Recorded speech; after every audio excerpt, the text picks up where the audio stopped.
जब कुंवर विक्रमाजीत बैठा गद्दी पे, वो एक युवा 18-20 साल का लड़का था, वो दुष्ट था। वही वो देवरता की जहर का प्याला राणा जी ने भेजा, इत्यादि इत्यादि, और बहुत सारे जो जुल्म हुए हैं उसी के शासनकाल में 1-1.5 साल के अंतर्गत हुआ है। चित्तौड़ पे फिर बहादुर शाह के 2 बार अटैक हुए। पहला अटैक जो हुआ तो उसमें तो मेड़ता से, उनकी पीहर से, उनके मायके से, मीरा जी के बीरम देव जो उनके ताऊ साथे, बाबा गुजर चुके थे, वो आए। जयमल उनका चचेरा भाई अपनी सेना के साथ, और बहादुर शाह के ऊपर दबाव वो भी पड़ा, और हमेशा वो आते थे। मेड़ता के साथ संधि थी चित्तौड़ की, मेवाड़ कि जब भी कोई मुसीबत आएगी, कोई आक्रमण होगा, तो मेड़ता के लोग, सैनिक फोर्सेस आती थी मदद के लिए, और उनके आपस में वैवाहिक संबंध भी थे। मीरा जी का भी संबंध हुआ, उससे पहले भी एक वैवाहिक संबंध था। खैर ये इतनी डिटेल में नहीं जाएंगे। जौहर हुआ, पहली बार तो जो अटैक हुआ वो किसी तरह निपट गया, लेकिन मीरा जी के साथ जो दुर्व्यवहार चल रहा था उसकी जानकारी जब वो आए हैं, तो बीरम देव जब आए हैं, उनके ताऊ सा, उनको पता चला तो उन्होंने बहुत लानत मलामत भेजी और बहुत ज़्यादा बुरा भला कहा उनके ससुराल पक्ष को, और वो अपने साथ में अपनी भतीजी मीरा जी को वहां से उन अपमानजनक स्थितियों से निकाल कर, वो आंसू देख नहीं पाए अपनी घर की बेटी का, और उनको अपने साथ मेड़ता ले गए। तो मीरा जी ने इस तरह से करीब 16 बरस रही होंगी, 15-16 बरस रही होंगी चित्तौड़गढ़। फिर वो चली। इसी बीच में देहांत हो गया था उनका राणा सागा का। बाबर से युद्ध हुआ, उसके बाद उसमें एक बार तो विजय हुई बयाना में, उसके बाद एक और युद्ध था, उसमें डिफीट हुई, और वो बहुत क्षुब्ध थे, व्यथित थे। बताते हैं आगे, कुछ समय बाद उन्होंने फिर से हमला करके और प्रतिकार की चेष्टा की, लेकिन उनके ही कुछ अंदरूनी जो राजपूत सरदार थे, उन्होंने कहा कि ये बिल्कुल दीवाने हो गए और हम लोग इतने शक्तिशाली नहीं हैं। तो कहते हैं कि मंत्रणा करके उनको विष दे दिया गया। इतिहास में बहुत सारी ऐसी घटनाएं हैं, दुखद भी और सुखद भी। तो मैं बात को अब समाप्त करूंगा। रंगराची के लेखन में मैंने एक तो आपको बताया कि विभिन्न स्थानों का भ्रमण किया, उसके अलावा बहुत सारे विद्वानों को पढ़ा। सबके नाम तो नहीं ले पाऊंगा, कुछ के नाम बताता हूं, जैसे व्योमकेश भट्टाचार्य, राजेंद्र शंकर भट्ट, बलदेव वंशी, विश्वनाथ त्रिपाठी, लाल बहादुर सिंह चौहान, परशुराम चतुर्वेदी, कल्याण सिंह शेखावत, ब्रजेंद्र कुमार सिंघल, देव किशन राजपुरोहित आदि अनेक विद्वान हैं। बहुतों के नाम मैं ले नहीं पा रहा हूं, क्षमा चाहूंगा उन मनीषियों से, और उनका आशीर्वाद हमेशा चाहूंगा। ये प्रेरणा कहाँ से मिली, कहाँ से एकदम से मीरा जी विराजमान हो गई मस्तिष्क में और उनके ऊपर उपन्यास लिख गया, उस पर भी, उसके भी छोटा सा एक मैं आपको कारण बताता हूँ, प्रसंग बताता हूँ। कथा पत्रिका मार्कंडेय निकालते थे। मार्कंडेय जी बहुत विशिष्ट कथाकारों से हुए हैं इलाहाबाद में। बहुत पहली पुरानी पत्रिका थी, बाद में उनके बाद अनुज जी ने उसका संपादन शुरू किया और दिल्ली में कई अंक उसके निकाले। अब इस समय क्या स्थिति मैं नहीं बता पाऊंगा, लेकिन उन्होंने एक बहुत महत्वपूर्ण विशेषांक मीरा विषयक निकाला मई 2012, वो मैंने पढ़ा और उसमें बहुत सारे विद्वानों के लिए थे, दक्षिणपंथी वामपंथी सभी विद्वानों के। अनामिका जी थी तो उसमें नामवर सिंह जी भी थे, तो विश्वनाथ त्रिपाठी जी भी थे, सत्यनारायण समधानी साहब थे, बहुत सारे लोग जिनके नाम लिए उनमें से भी कुछ थे। राजस्थान के बहुत से विद्वान थे, इतिहासकार थे। तब जब उसको पढ़ा तो जो विद्यार्थी जीवन में जो एक मीराबाई कवयित्री, भक्त, संत, उनकी जो एक छवि बनी थी, पग घुंघरू बांध मीरा नाची रे, या जहर का प्याला, या मेरे तो गिरधर गोपाल दूसरों में कोई, इस तरह के कुछ पद पढ़ाए जाते थे। तो सूर कबीर तुलसी के बीच में मीरा जी लगता था, हाँ ये भी कोई विभूति रही है, कोई कवित्री रही है, और पढ़ते थे। और कृष्ण भक्ति, अच्छा बहुत ज़्यादा दार्शनिक, जो थोड़े से समाज को प्रेरित करने वाले तमाम पद उन्होंने रचे हैं, वो उस समय पढ़ाए नहीं जाते थे। तो वही 2, 4, 6, 10 उसके आधार पर मीरा जी के बारे में ये नहीं मालूम था कि इन्होंने इतना संघर्ष किया है, और एक सामंती व्यवस्था में रहते हुए एक स्त्री ने एक विद्रोही की छवि उत्पन्न की, मतलब प्रस्तुत की। यानी मीरा जी जब उनको वैधव्य हुआ तो राजकुल की परंपराओं के अनुसार उस समय 16वीं शताब्दी उनसे अपेक्षा की गई कि वो सती हो जाए पति के शव के साथ। उन्होंने इनकार कर दिया। जब मिला उस प्रथा को उन्होंने बिल्कुल साफ इनकार कर दिया कि मैं सती। और मेरे असली पति तो जो है वो गिरधर नागर है, श्री कृष्ण भगवान है, कृष्णार्पिता थी वो किशोरी जीवन से ही। तो बहुत सारी चीजें आपको इस रंगराची में मिलेंगी, इतना समय नहीं है जो जिस पे चर्चा कर सकूं, कुछ बता सकूं। तो जब वो वृंदावन चली गई मेड़ता होती हुई,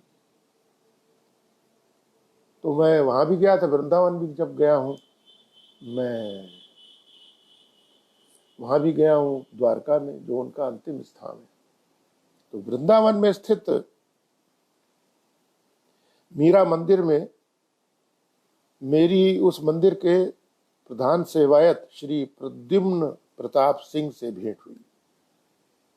यह मंदिर प्रद्युम्न जी के पूर्वजों द्वारा बनाया गया है और उन्हीं की संतति इस मंदिर की पीढ़ी दर पीढ़ी देखभाल करती आ रही। यह मंदिर बताते हैं उसी स्थान पर स्थित है जहां कभी मीरा जी ने कुछ वर्ष वृंदावन वास किया था। प्रद्युम्न जी ने मुझे बताया कि इस मंदिर में मीरा जी के वे शालिग्राम विराजित हैं जिन्हें वह चित्तौड़गढ़ से लाई थी और वृंदावन से जाते समय उनके पूर्वजों की को सेवा हेतु सौंप गई। ये वही शालिग्राम है जो सांप की पिटारी से प्रकट हुए थे, जो राणा मेवाड़ ने मीरा जी को सर्वदंश से मरवाने हेतु भेजी थी। इनके बारे में मीरा जी कहती हैं, नाग पिटारी राणा जी भेजी, हो गए शालिग्राम। बहुत सारे ऐसे प्रसंग हैं जब हम इतिहास सम्मत जिनको नहीं पाया हमने, जैसे कहते हैं तानसेन के साथ एक बार अकबर आए थे मीरा जी से दर्शन के लिए। ये भी कहते हैं कि साहब वो रैदास की शिष्या थी। ये भी कहते हैं कि साहब मीरा जी जो थे वो उनका पत्राचार हुआ था तुलसीदास जी से। इनको मैंने इसमें नहीं रखा। क्यों नहीं रखा? अध्ययन करने के बाद, चिंतन मनन करने के बाद मीरा जी का जीवन काल 1504 से 1547, 43 वर्ष की अवस्था उनको प्राप्त हुई। 1556 में अकबर गद्दी पे बैठते हैं। उनके पिता हुमायूं को शेर शाह सूरी ने पराजित करके एक बार नहीं दो बार, और उनको हिंदुस्तान की सरहद से बाहर कर दिया था, और वो उत्तरी भारत का शासक बन गया था। 5 ही साल रहा, उसके बाद कई साल तक उसके उत्तराधिकारी रहे। उसके बाद हुमायूं लौटते हैं और मुश्किल से 6 महीने 8 महीने जो भी कहिए वो राज कर पाते हैं। और एक दिन पुस्तकालय की सीढ़ियों से गिरते हैं तो उनका इंतकाल हो जाता है। उसके बाद बैरम खां उनके जो सिपह सालार थे, संरक्षक थे एक तरह से अकबर के, उस लड़के को गद्दी नशीन करते हैं। अकबर द ग्रेट के बाद में हुए। हालांकि अकबर द ग्रेट जो थे उससे पहले अगर देखा जाए तो शेर शाह द ग्रेट था, जिसकी तमाम परंपराओं का, तमाम भू राजस्व व्यवस्था का, तमाम शासन व्यवस्था का, तमाम सुधार कार्यों का एक प्रकार से अकबर ने उसको फॉलो किया। और शेरशाह सूरी का इतिहास भी लिखाने में अकबर की बहुत बड़ी उदारता थी। ये बहुत सारी चीजें हैं। तो जब 47 में मीरा जी का निधन हो जाता है 1547 में, और 1556 में अकबर गद्दी नशीन होते हैं, तो कहां से आ जाएंगे उनके जीवन में, पिछले जीवन में, अतीत में तानसेन और अकबर दर्शन करने। इसी तरह से तुलसीदास अकबर के समकालीन थे, वो कहां से पत्र व्यवहार करने लगेंगे मीरा जी से? वो तो जा चुकी, मोक्ष को प्राप्त कर चुकी, अपने श्री कृष्ण प्रभु में विलीन हो चुकी। तो ऐसी ऐसी चीजें जो है उसको पढ़ने से, मनन करने से, अध्ययन करने से, शोध करने से उनका निराकरण आप कर सकते हैं। इसी तरह से कहते हैं कि साहब वो रैदास की शिष्या थी, नहीं, रैदास गुरु रहे हैं उनके, राणा कुंभा के समय में एक झाली रानी थी, उनके गुरु रहे। मैंने इसमें उपन्यास में उसको इस रूप में दिखाया कि रैदास के एक शिष्य आते हैं राजस्थान, और पुष्कर से और चित्तौड़ के बीच में कहीं मार्ग में उन मीरा जी का उनसे संवाद होता है, भेंट होती। कुछ भजन वो गाती हैं, कुछ भजन उनका सुनती हैं, और अपना भजन सुनाती हैं। ग्रामवासी बैठे हैं। ये सब लेखक की वही कल्पना की जो आजादी है उसको आप कह सकते हैं। लेकिन जो जीवन क्रम है आप उसके साथ खिलवाड़ नहीं कर सकते। अब समय कम है, मैं सोचता हूं कि ज्यादा बात ना करके एक दो छोटे छोटे प्रसंग सुना देता हूं इस उपन्यास से। ये लोक भारती प्रकाशन ने प्रकाशित किया है। 448 पेज का यह उपन्यास है, 2015 में छपा है राजकमल प्रकाशन समूह से। 2015 में ही साहित्य अकादमी सभागार नई दिल्ली में इसका लोकार्पण हुआ था। तब अशोक माहेश्वरी जी राजकमल प्रकाशन समूह के, सत्यनारायण संधानी जी मीरायन पत्रिका निकालते हैं, चित्तौड़गढ़ में रहते हैं। बहुत विद्वान पुरुष, बहुत विनम्र सज्जन पुरुष। मेरा बड़ा परम सौभाग्य, मेरी भेंट हुई, मुझे चित्तौड़ के दर्शन गढ़ के उन्होंने ही कराए और मीरा विषय बहुत सारी चीजें बताई। एक जयपुर में हम लोगों ने राष्ट्रीय संगोष्ठी की थी। अनुज जी जो कथा के संपादक हैं, और तब मैं हिंदी संस्थान में था निदेशक, तो ऐसा एक अवसर मिला कि संयुक्त तत्वावधान में कार्यक्रम हुआ। तो उसमें बहुत सारे लोग आए थे, मुझे आज भी याद है। ममता कालिया जी थी, और नामवर जी आए थे, राजस्थान के तमाम ये विद्वान आए थे जिनका मैंने नाम लिया, विजेंद्र कुमार सिंघल जी, सत्यनारायण समदानी जी, देवकिशोर राज पुरोहित जी, बहुत सारे लोग। तो वहां लोगों को सुना था। ये है फरवरी 2014 की बात। उपन्यास आया है 2015 में। उस समय मैं लिखने की प्रक्रिया से गुजर रहा था, लेकिन बहुत कुछ ज्ञान लिखते लिखते उस दौरान भी प्राप्त होता है, पढ़ते रहते हैं, विद्वानों से भेंट होती है। तो मैंने एक चीज और भी इसमें प्रयास किया कि उसको 18 अध्यायों में विभक्त है, तो मैंने उन अध्यायों का नाम जो लिखा, कोशिश की कि मीरा जी के जो तमाम 60-70 मैंने इसमें है तो बहुत सारे पद उनके, उनमें से 60-70 को मैंने कोट किया है। उनमें से कुछ जो प्रमुख है, काल क्रम को ध्यान में रखते हुए इन 18 अध्यायों में उनसे शीर्षक मैंने रखा है। ऐसे अवसर पर कोशिश की है चिंतन मनन अध्ययन के द्वारा कि किस जीवन के किस मोड़ पे, किस प्रसंग में, किन परिस्थितियों में, किन मनस्थितियों में मीरा जी ने ये पद कहा होगा। आप भी पढ़ेंगे तो शायद आप उसे अप्रिशिएट कर सके कि हाँ, इसी समय ये कहा गया होगा। जरूरी नहीं है कि मेरा असेसमेंट, मेरा सोच 100% सही हो, पर 90% सही होगा, इतना आप जान लें। तो जैसे पहला है अध्याय, पिया बिन सूनो छय मारो देश।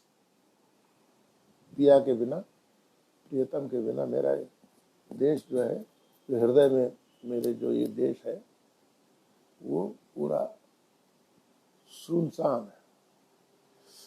मन रे परस हरि के चरण। अगला अध्याय, मेरे तो गिरधर गोपाल दूसरा न कोई, दरस बिन दूखन लागे नैन, मैं तो गिरधर के घर जाऊं। आली री मेरे नैना बान पड़ी, नहीं ऐसो जन्म बार बार, घड़ी एक नहीं आवड़े तुम दर्शन बिन मोए, या फिर माने चाकर राखो जी, करम की गति न्यारी संतो, राणा जी हूं तो गिरधर के मन भाई। चिढ़ाती भी थी उसको, राणा को चिढ़ाती भी थी, पीड़ित भी होती थी। मैं तो सांवरे के रंगराची, वैद को सारो नाही रे माई, माने बोलिया मत ही मारो जी राणा, यो लय थारो देश। अपना देश पकड़ो, मैं चली। जब उन्होंने चित्तौड़ छोड़ा, अपने मायके को प्रस्थान किया, जो उस समय का है चैप्टर, 14वां चैप्टर था। 15वां अध्याय है, आली मोही लागत वृंदावन नीको। इसमें वृंदावन का विशद वर्णन है। मीरा जी कैसे कैसे प्रवास किया उन्होंने, क्या। राय जी रण छोड़ दीजियो द्वारका को वास। वृंदावन में भी बहुत परेशान हो गई, तो उनको छोड़ना पड़ा। विभिन्न मतांतरों के मठाधीश इस कुचेष्टा में थे कि सर्वांग सुंदरी, ये कौन संत है मीरा, ये मेरे मठ में आ जाए, मेरी विचारधारा में, मेरी जो ये भक्ति का जो ये आयाम है उसमें आ जाए, मेरी चेली बन जाए ना। मीरा जी ने किसी के शिष्यत्व को स्वीकार नहीं किया। वो कहती थी जो गिरधर गोपाल हैं, जो जगत गुरु हैं, गीता के रचयिता भगवान श्री कृष्ण, बस केवल वो मेरे आराध्य हैं, वही मेरे गुरु।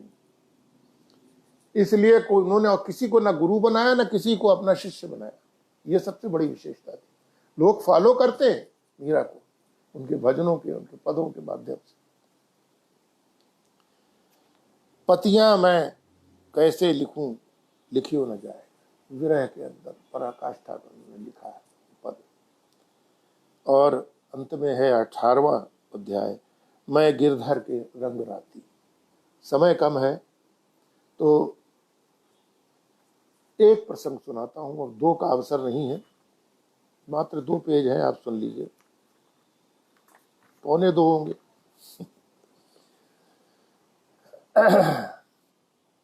अंतिम पृष्ठों में से है कुछ। उस दिन रात्रि में शयन आरती तक भूखी प्यासी मीराबाई मंदिर के उसी कोने में पड़ी रही।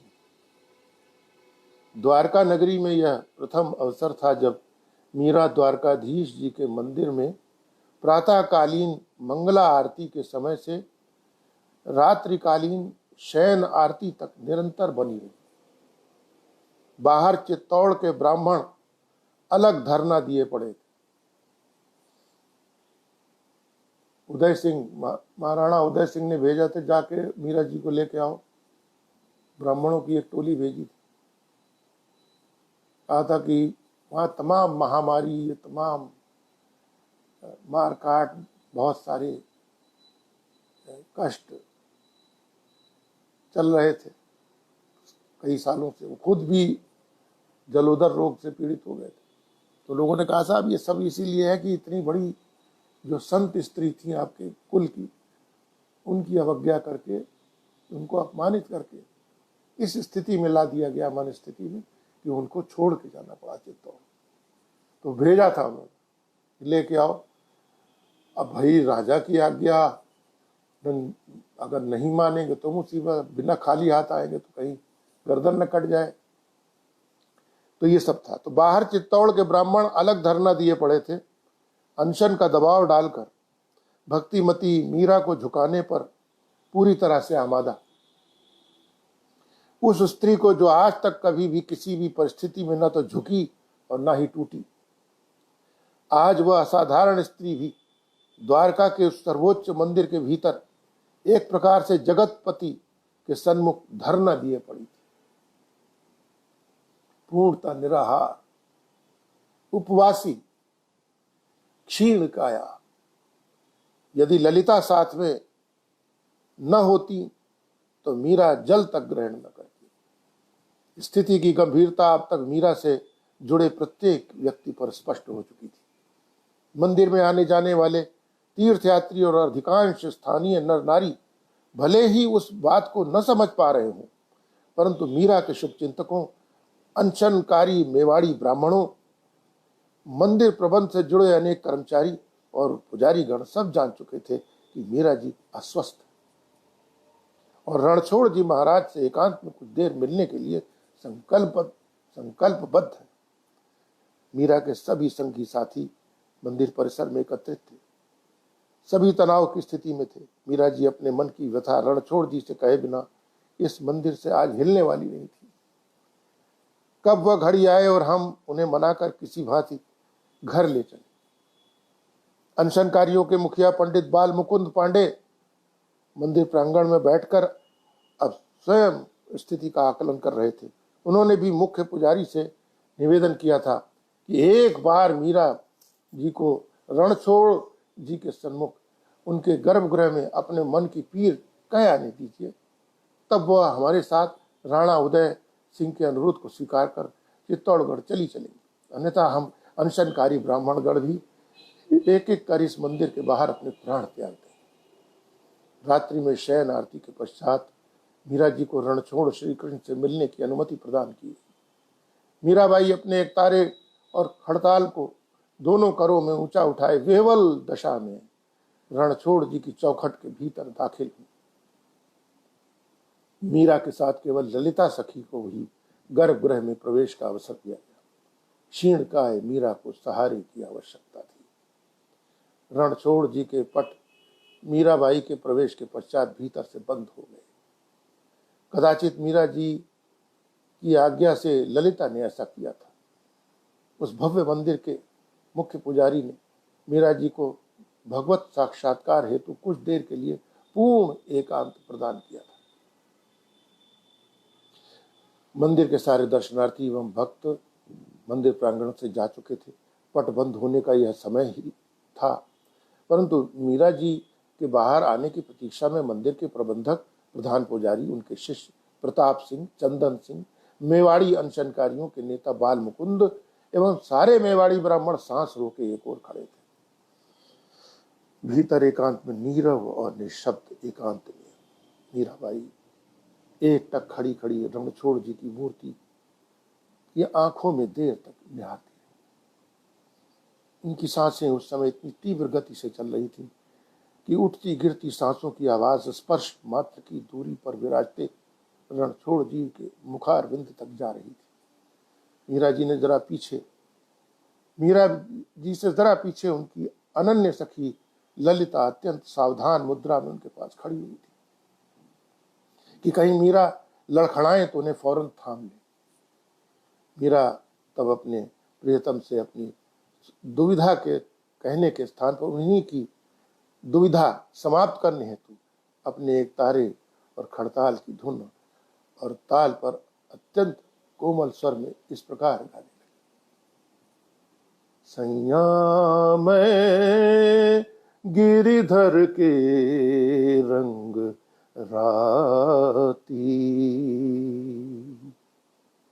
पचरंग चोला पहर सखीरी मैं, पचरंग चोला पहर सखीरी मैं, झिरमिट रमवा जाती, झिरमिट में मोहे मोहन मिलियो, खोए मिली तन दाती, सैया मैं गिरिधर के रंग राती। आखिर में मीरा जी का क्या हुआ, कहाँ गई, क्या रहस्य है? मूर्ति में समा गई या क्या हुआ या कुछ और हुआ? इसको अगर पढ़ना हो, जानना हो तो क्लाइमेक्स तो बताया नहीं जाता बंधुओं, आप इसमें पढ़ सकते हैं।